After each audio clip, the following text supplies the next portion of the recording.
This is the continuing commentary for the Tantra Vajra. So again, please have a good motivation, taking refuge, generating your bodhicitta. And when you generate yourself in the aspect of being the deity, you generate yourself with one face, two arms, no implements in your hands. You should see yourself as being in the celestial palace, the divine palace of the Yamantaka.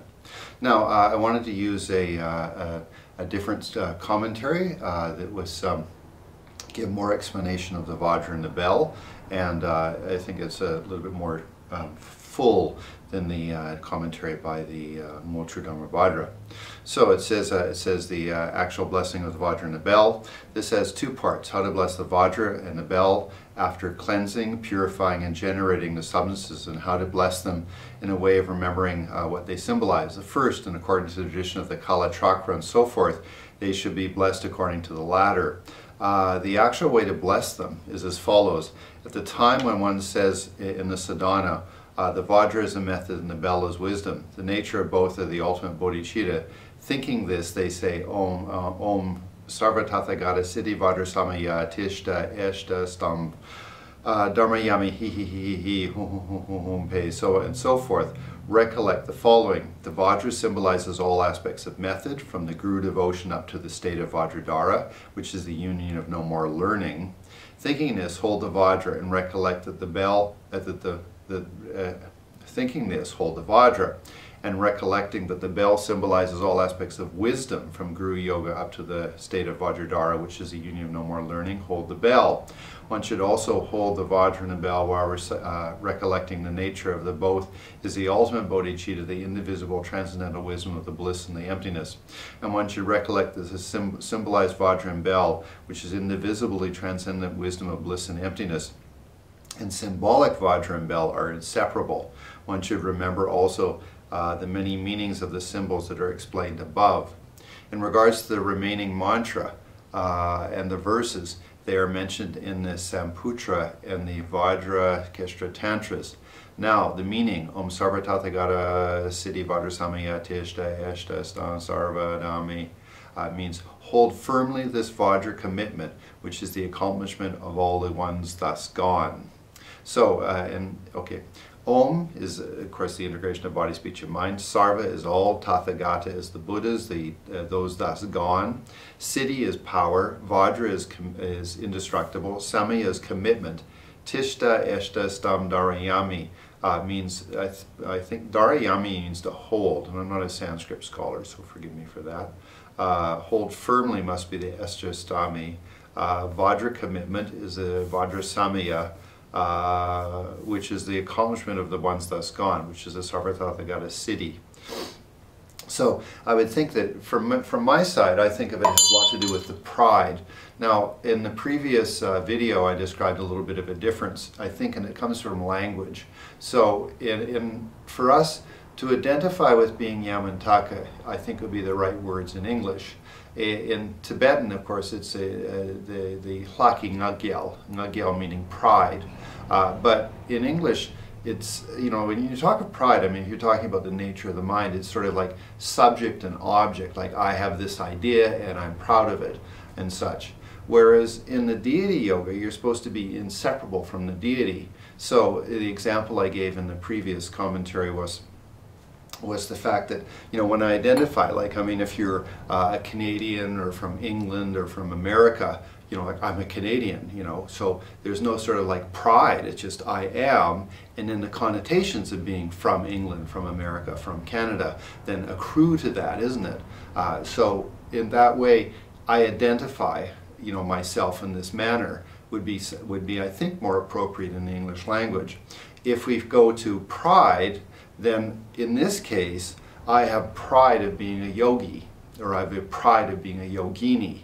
And so therefore, the object is, I am a bodhisattva, or I am a tantra practitioner, I am the deity Yamantaka, and I have the pride of that, which is Om Sarva Tathagata Siddhi Vajra Samaya Tishta Eshta Stam Dharayami Hi Hi Hi Hum Pe, so like that. So there's a little bit difference, but I think these things are really important.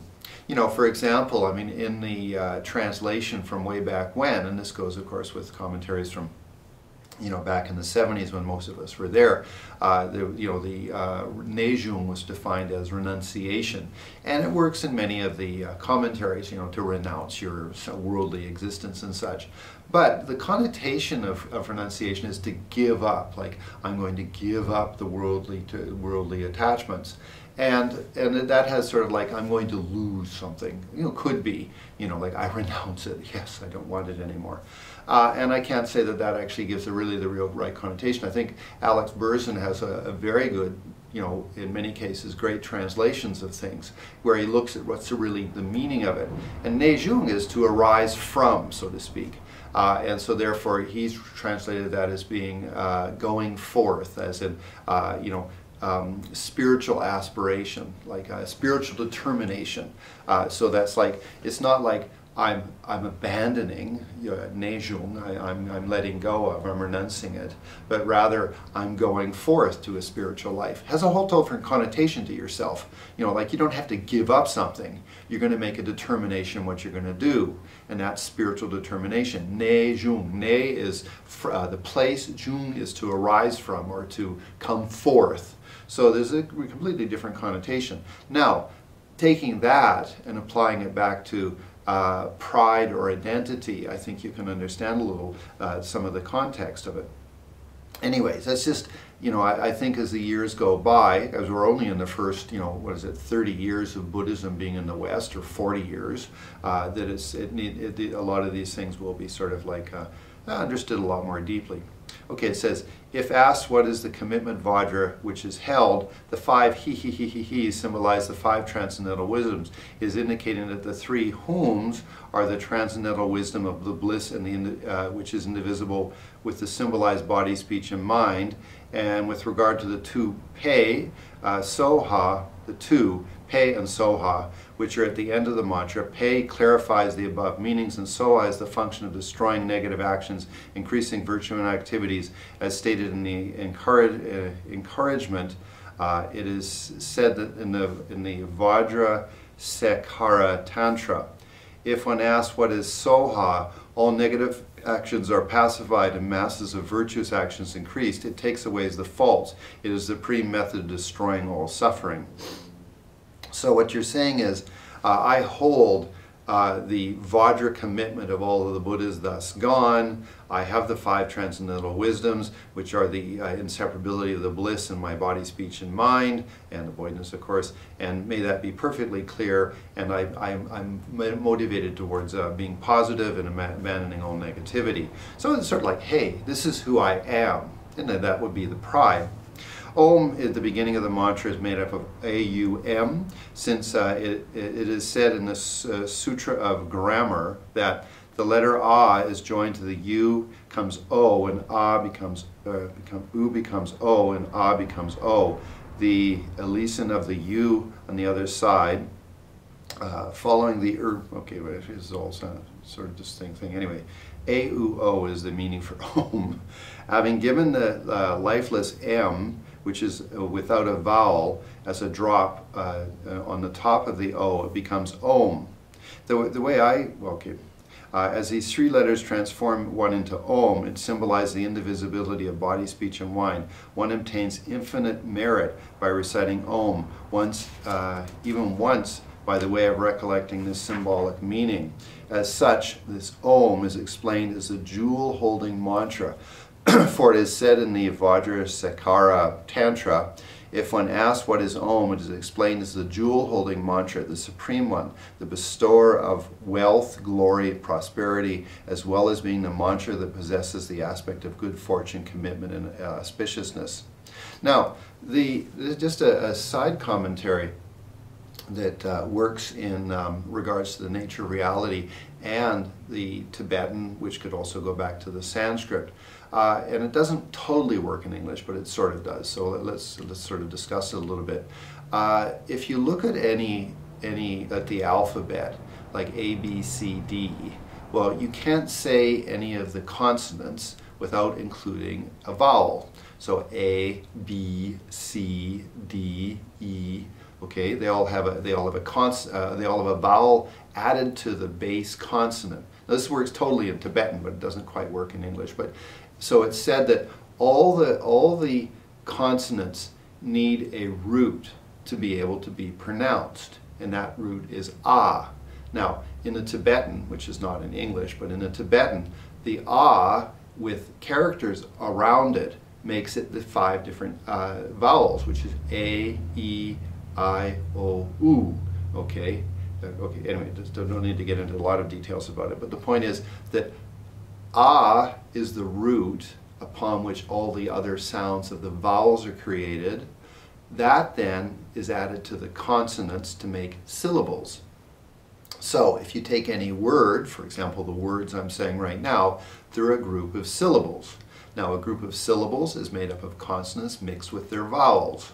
Now, any word, which is a group of syllables, is then identifying a phenomena. So whether it's a table, chair, house, and actually Sanskrit, Spanish works really well, and of course I'm in Mexico, is like casa or anything. I mean, they always pronounce every single syllable when you speak in Spanish. So in that way, it said, just as the voidness pervades all phenomena, the syllable ah pervades all phenomena. Now, all phenomena is a play of interdependence of causes and circumstances and a label. So, when you talk about a house or a wall or a floor or whatever you're into, that is a group of syllables. The group of syllables is made up of consonants mixed with vowels. All vowels are based on the syllable ah. So, ah pervades everything, just as the voidness pervades everything. So when you think of it in those terms, when you talk and you understand that, then you are understanding a little bit the way that voidness pervades all phenomena. So it's interesting. And this is actually described in the way of understanding the Tibetan language. Now, for us it sort of works in English, but the thing is we can certainly get the concept. Now, carry on with the commentary. Vajra, Om Vajra Ganda Hom is the mantra of holding the bell. Om Vajra Ganda means the Vajra bell. When reciting this mantra, then hold the bell symbolizes the wisdom that perceives all things in the equipoise of the bliss and emptiness. Ringing the bell while recollecting this, think that the sound of the bell resounds with the resonance of emptiness. Whom symbolizes the 5 transcendental wisdoms together with their objects. Okay, the 5 transcendental wisdoms are form, feeling, perceptions, thoughts, and consciousness. They transform the 5 root delusions, and you have the 5 transcendental wisdoms. Okay, reciting whom even once while recollecting this symbolic meaning cuts the suffering and its causes. It is said in the, again, Vajra Sekara Tantra, if one asks what is the letter whom, it cuts and destroys suffering. The vicious are killed by the mantra. The binding rope of cyclic existence is cut. Supremely recollect the whom. Okay.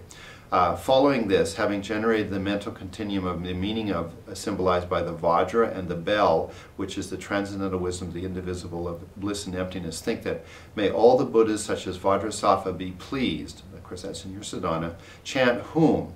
After this, enthusiastically I flourish the mantra of liberating all living beings from ignorance, which is the Dharma activity of liberation. Hold the Vajra.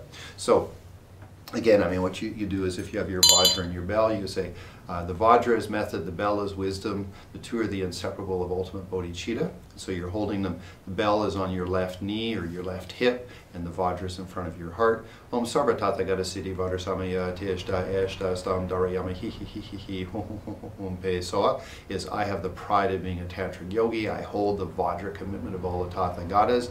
Om Vajraganda Hom is blessing the bell, and then may I please the Vajrasattva and company is then again like I'm bringing bliss, happiness to all the Buddhas and Bodhisattvas, Vajrasattva and such. Why? Because I'm practicing bodhicitta. I'm working for the benefit of sentient beings. You know, I often think again that like, when you look at, for example, I have devotion to the Buddha, you know, so you're sort of looking at the Buddha. Well, that's very nice. I mean, the Buddhas really don't have much, you know, they maybe appreciate that you have that type of feeling. I mean, it's more from our side that we have that type of inspiration from the Buddhas, that maybe we bodhisattvas, maybe work through many rebirths towards becoming enlightened. So that's one thing. But if you were to take that idea and you turn around and you say, like, the Buddhas are with me, so to speak, behind me, and I'm working for the benefit of sentient beings, then you're in complete harmony with the way that the Buddhas interact with sentient beings, trying to bring them into enlightenment. So in that way, when you say, I please Vajrasattva and company, what you're really saying is I am practicing to benefit sentient beings. Now, again, there's always that selfish mind that says, well, what about me? Well, if you do work for the benefit of sentient beings, you automatically benefit yourself. And that comes, of course, in if you studied the commentary of Lama Chopa, you'll get that commentary. Or if you just study bodhicitta, benefiting sentient being automatically benefits yourself. And if you have the 5 steps of bodhicitta, you know, we all want happiness, none of us want the suffering, the disadvantages of being egocentric, the advantages well, actually it says the advantages of cherishing others, but really a better way of phrasing it is, you are totally existent because of others. So start to appreciate that. Whether it's your body that came from your mother and father, or whether it's your education that came from the teachers that you had, the job that you have comes from somebody who has a company, or the clients that you have then are the people that support you. Your existence is completely in relationship, appreciation of others. That's the 3rd step in the 5 steps of bodhicitta. Then love and compassion, and then you have proper bodhicitta. So, anyway, the point being is that, okay, I am a bodhisattva. Then you go, you know, by moving the Vajra. Now this is sort of like Tai Chi. You know, you move the Vajra, and in this case, I would assume you move it in a clockwise direction. I mean, horizontally clockwise. And so it's, I mean, let me say, well, what it says here. It says, enthusiastically, I flourish the Vajra of liberating living beings from ignorance, which is the Dharma activity of liberation. Hold the Vajra. Okay, and in the Tibetan, I mean, this is a translation. The way I've understood it is, I am moving this Vajra, which liberates all sentient beings, you know, and then I hold this firmly. And so, just as your very presence, I am the deity Yamantaka, you only arose out of love and compassion for the benefit of sentient beings. Even though you are very fierce as the aspect of Yamantaka, your image, your energy is completely of, may I benefit sentient beings. That's how Yamantaka arose. Yamantaka doesn't arise for any other reason. So with that type of thought, any movement of your body is the accumulation of the karma of bodhicitta, because it arose only for sentient beings. So when you move your Vajra, which is the activity or action that liberates sentient beings, then you're sort of like the Tai Chi of myself as the deity. My existence is for the nature of the benefit of great sentient beings, and the profound nature, of course, is the unification of the bliss and voidness. Okay, the meaning, hum hum hum ho ho ho, is as follows. First, the meaning of the verse. For the purpose of separating living beings from the stupor of ignorance, flourish, that is, generate in one's own mental continuum the definitive Vajra, the indivisible transcendental wisdom of the bliss and emptiness. To do this is an excellent ornament. One can definitely perform the Dharma action of complete liberating all beings from the suffering of psychic existence. Therefore, it is said that one should verbally recite this verse, thinking that the great joy that will hold the definitive Vajra, the indivisible transcendental wisdom of bliss and emptiness, and the symbolic Vajra, the one in your hand. After this, flourish the Vajra in the 8 directions, such as north, then one recites hum hum hum ho ho ho. For this it is said in the Samputra, the wise flourish the Vajra in the north, and then sow the seed well. The 3 hums symbolize the indivisibility of body, speech, and mind. The 3 ho's that symbolize the liberation of living beings in small, intermediate, and larger scopes of cyclic existence. Okay, so what you do is you say, as it says in the text, enthusiastically I flourish the Vajra liberates sentient beings. You move it to the north. Now remember, you're always facing east. That's south. Behind you is west. North is to the left side. So you move it, and then you move it around like that. Okay. So, and then the hum hum hum is the my inseparability of body, speech, and mind. Ho ho ho is the initial, intermediate, and great scope of spiritual practice, as in with the graduated path to enlightenment. Initial scope is, I realize I have a precious human rebirth, things are impermanent, I take refuge, I recognize the karma that I'm accumulating. Intermediate scope is the suffering of samsara, and I can become liberated, the 12 interdependent links. And then the great scope is bodhicitta, and then the 6 perfections, and that includes also practicing Tantra. Om Vajradhamaranita Paranita Sambaranita Sabbabuddha Kashabrakalina Prajna Paramita Nada Vajra Saboa Vajra Sapa Prida Yashanto Shani Ho Ho Ho Ho Ho Ho. So recite this, move the tongue of the bell in the 8 directions. So you're like that. The meaning of the mantra is Om, which is explained above. Vajra is the adamantine or the indestructible, symbolizing emptiness. Okay, it is explained in the Vajra Sakara Tantra. Emptiness is called the Vajra because it is hard and not lacking in its essence. Cannot be burned, cut, and cannot be dismantled or destroyed. Dharma means reality. Ranita, pronounce. Praranita, well pronounced. Samparanita, continuously pronounced. Sarva Buddha is all the Buddhas. Kestra, field. Brakalini, move. Prajnaparamita, transcendental wisdom. Nada, sound. Sobhawa, nature. Vajrasattva, Vajra, hero. Hidaya, heart or mind. Shanto Shani, the greatly pleased. Whom, ho, ho, ho, as above, as explained previously. To explain simply the meaning of the mantra up to and including Brakalini is to pronounce well, always pronounce the sound of emptiness. That the 3 pronounces vibrate all Buddha fields. The meaning of the Prajnaparamita Nada Sobhawa is the sound which vibrates the Buddha's fields is also the nature of the sound of the transcendental wisdom. Vajrasattva Hidaya Shanto Shani Ho Ho Ho Ho Ho Ho Soha. The meaning, the need to make this such a sound of emptiness is to please the mind of Vajrasattva, who is the indivisible one of the enlightened body, speech, and mind. By the force, may all living beings, small, intermediate, and large scope, be liberated from the suffering of cyclic existence. Recollecting this, move the tongue of the bell in the 8 directions and ring. The significance of ringing the bell in the 8 directions is explained in Samputra, where it says, move in the 8 directions. Now, a little bit different commentary that Geshe-no and Darge said, which isn't actually that different, but it's sort of, it's vibrating, really vibrating, completely vibrating all the Buddha fields. And the way you can think of it is that the sound, just as sound penetrates all phenomena, whether it's a brick wall or whatever, sound does penetrate it. In the same way, the nature or the understanding of reality penetrates all phenomena, and then that is the sound of Prajnaparamita, and then may I work for the benefit of all sentient beings. So the ringing the bell penetrates all phenomena, just as sound penetrates all around you. In that way, my wisdom penetrates all phenomena, and just as Vajrasattva works for the benefit of sentient beings, may I work for the sentient beings of the small, intermediate, and great scope of spiritual practice. So anyway, and then moving the 8 directions is just in totality, you know, in all directions, the 4 cardinal and 4 intermediate. The need to bless the Vajra and bell at the start of the sadhana in this manner is so that one remember what is the example Vajra and bell, what the example Vajra and bell symbolize. It is for understanding the definitive Vajra and bell, the indivisible transcendental wisdom of the bliss and the emptiness, which is symbolized as the vital life of the path. It is also for this purpose of knowing that throughout, from the start to the conclusion, the ritual is to be comprehended by the strength of the bliss and the emptiness.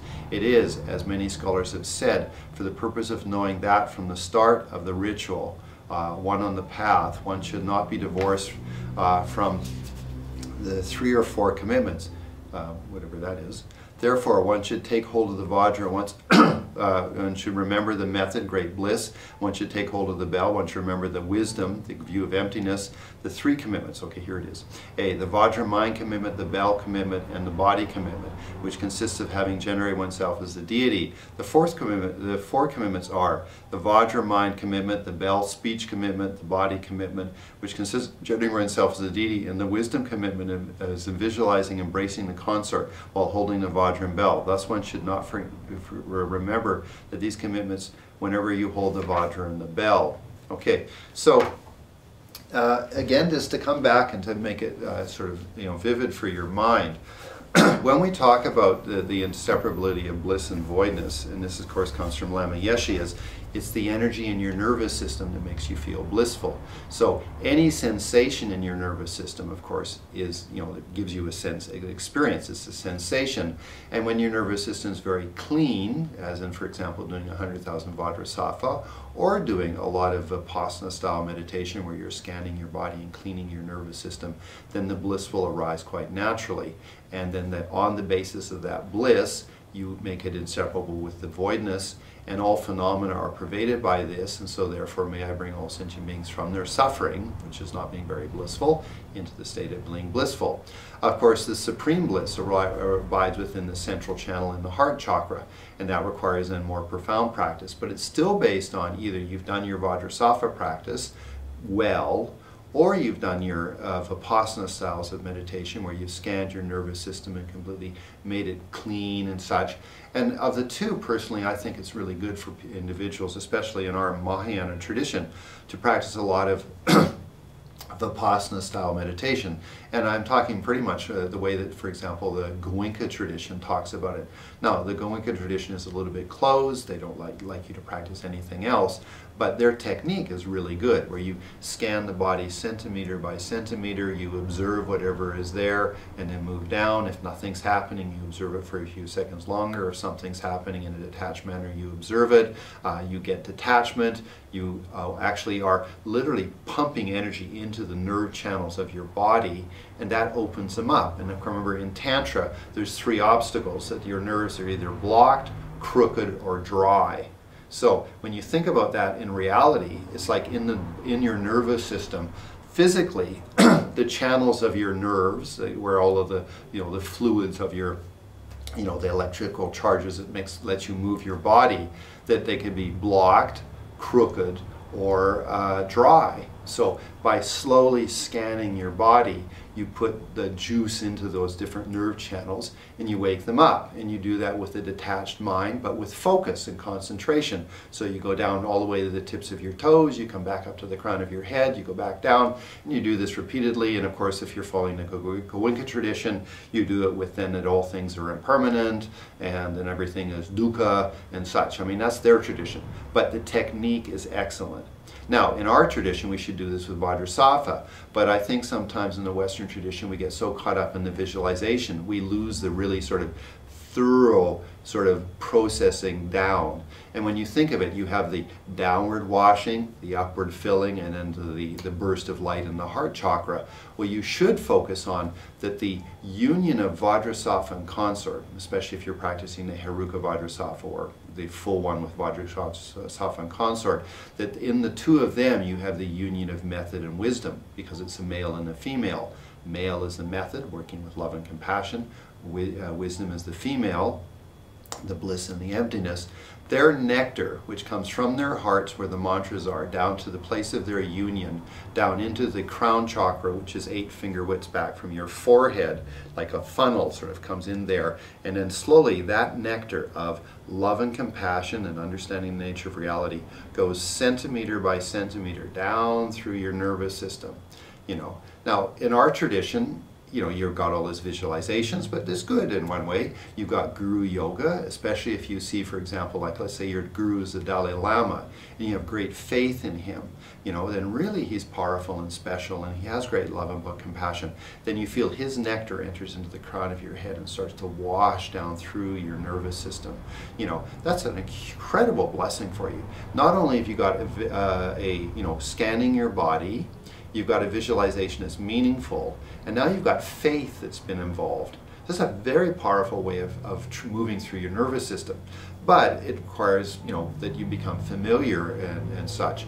And so sometimes I think in our Western culture, because we're very busy, just scanning the body is really good.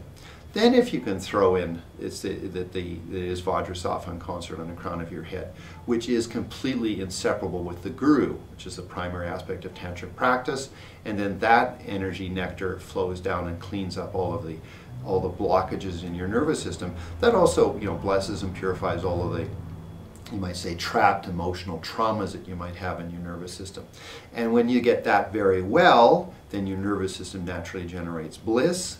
This is in the nature of reality, not being independently self-existent, and then that then is inseparable with the fact that you are manifested as an image, the deity, which is only for the benefit of sentient beings. So that's how your practice can guarantee you don't go on the wrong path of some sort of delusion or egocentric quality or something like that. Okay, anyway, so we finished blessing the Vajra and the bell. We did it with the commentary of Motrubharama Vajra and from a second commentary, so it helps you have a lot better clarity in your personal practice. So please do dedication practice, and we'll continue, of course, week by week with the commentary.